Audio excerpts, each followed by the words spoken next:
Dear students, welcome you once again to my online class. দেখো আজ আমরা একটা গুরুত্বপূর্ণ ক্লাস নিয়ে তোমাদের সামনে হাজির হয়েছি। ক্লাসটি হলো একাদশ শ্রেণীর বা ক্লাস 11-এর বাংলা সাহিত্যের সেকেন্ড সেমিস্টারের ক্লাস। একাদশ শ্রেণীর সেকেন্ড সেমিস্টার বাংলা সাহিত্যের ক্লাস।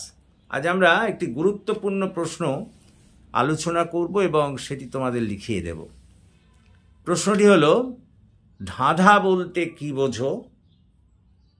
ধাঁধার বৈশিষ্ট্যগুলি আলোচনা করো, বিভিন্ন শ্রেণীর ধাঁধা উল্লেখ করো, বিভিন্ন শ্রেণীর ধাঁধার নাম করো এবং অন্ততপক্ষে দুটি ধাঁধার উদাহরণ দাও।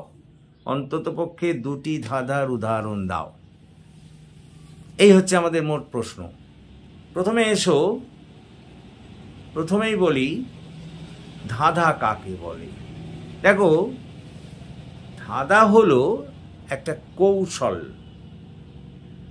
কোনো উত্তর জানতে চাওয়ার কৌশল। ধাঁধা হলো সেই উত্তর জানতে চাওয়ার কৌশল যেখানে প্রশ্নকর্তা মূল বিষয়কে আড়াল করে রহস্যময়তা সৃষ্টি করে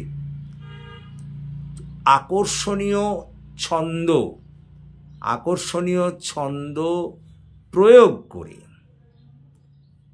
কোনো ধরনের প্রশ্ন জিজ্ঞাসা করে, তখনই সেই কৌশলকে বলে ধাঁধা। আমি আবার বলি, ধাঁধা বলতে মূলত সেই কৌশলকে বোঝায় যেখানে প্রশ্নকর্তা মূল বিষয়কে আড়াল করে রহস্যময়তা সৃষ্টি করে চটুল বা চমকদারি ছন্দ ব্যবহার করে কোনো প্রশ্ন উত্তরকর্তার কাছ থেকে জানতে চায়, তখনই তাকে আমরা বলবো ধাঁধা। ক্লিয়ার? এখন ধাঁধার বৈশিষ্ট্যগুলো কি? দেখো, ধাঁধার বৈশিষ্ট্যগুলো বলতে গিয়েই প্রথমে বলি যে এটা এক ধরনের উত্তর জানতে চাওয়ার কৌশল। কারো কাছ থেকে কোনো বিষয়ে উত্তর জানতে চাওয়ার কৌশল। 2 নম্বর, যুগ যুগ ধরে ধাঁধা মানব সমাজে প্রচলিত আছে। 3 নম্বর, এখানে একটা সরস এবং চমকপ্রদ ছন্দ থাকে। 4 নম্বর, এখানে স্মৃতির মাধ্যমে, স্মরণের মাধ্যমেই বিষয়গুলিকে সাধারণত মনে রাখা হয়। 5 নম্বর, that is very very important, একটা রহস্যময়তা থাকে কিন্তু সেটাকে আড়াল করে রাখা হয়। এবং 6 নম্বর, এগুলি মানুষের মধ্যে যথেষ্ট আনন্দ যোগান দেয়। স্বাভাবিকভাবে এই সব বৈশিষ্ট্যগুলোই ধাঁধাকে একটা পৃথক মর্যাদা দিয়েছে এবং অন্যান্য বিষয় থেকে পৃথক করে রেখেছে। তাহলে আমি ধাঁধার বৈশিষ্ট্যগুলো আরেকবার বলি। 1 নম্বর, এটা একটা উত্তর জানতে চাওয়ার কৌশল।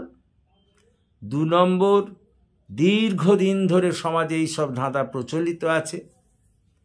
3 নম্বর, মূলত স্মৃতির ওপর ভিত্তি করেই, মানে স্মরণ কার্যের ওপর ভিত্তি করেই মানুষ এগুলোকে মনে রাখে বা সংরক্ষণ করে।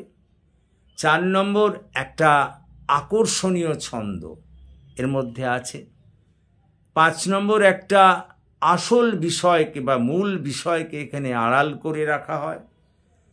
6 নম্বর, একটা রহস্যময়তা এখানে সৃষ্টি করা হয়। এবং 7 নম্বর, এগুলো মানুষকে যথেষ্ট আনন্দ দান করে।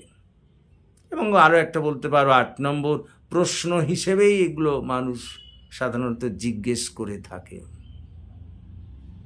এরপরে আসি ধাঁধার শ্রেণীবিভাগ।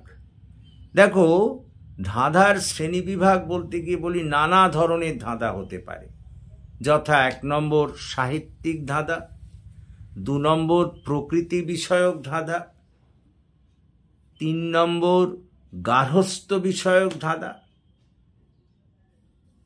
তাহলে 1 নম্বর হলো বললাম সাহিত্যিক ধাঁধা, 2 নম্বর হলো আধ্যাত্মিক ধাঁধা, 3 নম্বর হলো প্রকৃতি বিষয়ক ধাঁধা, 4 নম্বর হলো গার্হস্থ্য বিষয়ক ধাঁধা। এই ধরনের নানা ধাঁধা হতে পারে। এরপরে আসছি 2টি ধাঁধার উদাহরণ। দেখো, 2টি ধাঁধার উদাহরণ বলতে গিয়ে 1 নম্বর ধাঁধা বলি, ছোট্ট একটা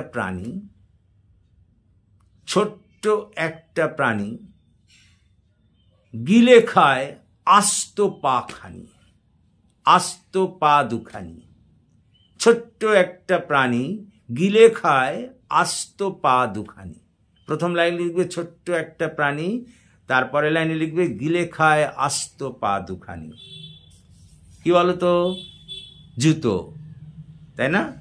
তারপরে আসছি 2 নম্বর যে ধাঁধাটির উদাহরণ আমরা বলবো, হাত নাই, পাও নাই, অথচ দেশে দেশে ঘোরে, যার অভাবে মানুষ অনাহারে মরে। আবার বলি, হাত নাই, পাও নাই, অথচ দেশে দেশে ঘোরে, এটা 1 লাইনে লিখলে। তারপরের লাইনে, যার অভাবে মানুষ অনাহারে মরে।